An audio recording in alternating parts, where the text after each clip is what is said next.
Mi chiamo Marco Biagioli, sono enologo e produttore presso l'azienda agricola Ornina.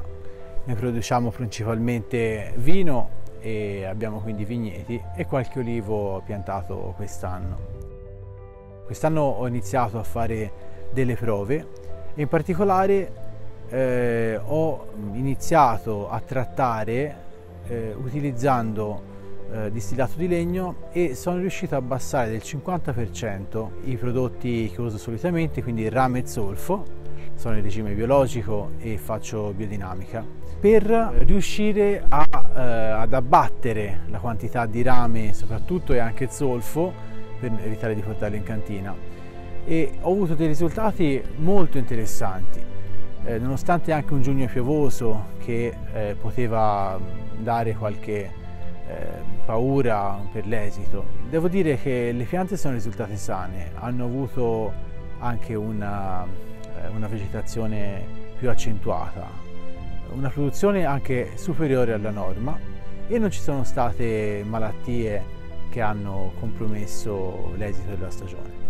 Sono contento di questa esperienza, ecco, devo dire che la suggerisco in abbinamento con la zeolite, perché insieme hanno un'efficacia molto importante. La zeolite ha un'azione più fisica, mi tende ad asciugare.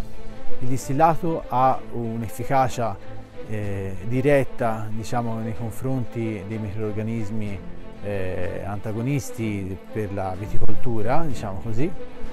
E devo dire che è un discorso che voglio portare avanti e il prossimo anno farò anche una prova di distillato senza altre sostanze, se non la zeolite, che è comunque una roccia, un composto minerale totalmente naturale. Per quanto riguarda le dosi che ho utilizzato, sono andato con una diluizione da 1,200 a 1,400 in base al tipo di atomizzatore che ho utilizzato. Come cadenza ho utilizzato il normale calendario che utilizzo, che non è basato su un numero di giorni prestabiliti, ma sulla mia valutazione e analisi dei vigneti. Quindi diciamo che quest'anno sono andato da un periodo intorno ai 10-12 giorni nel periodo più piovoso, a volte anche meno, fino a periodi di distanze di anche 2 settimane. Ecco, quindi non ho fatto trattamenti particolari. Mi sono lasciato un trattamento da fare, oggi siamo il 24 di settembre, nel caso in cui si ripresentasse la Drosophila Suzuki, che è quel moscerino cinese tremendo che si è presentato nel 2014 e anche in annate successive, perché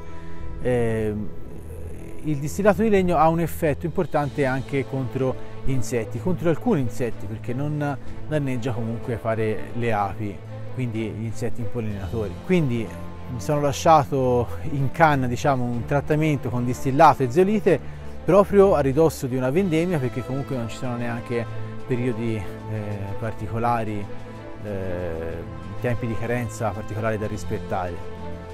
E credo che sia molto interessante anche avvicinandosi al periodo della vendemmia, per portare alla massima espressione del frutto, ecco.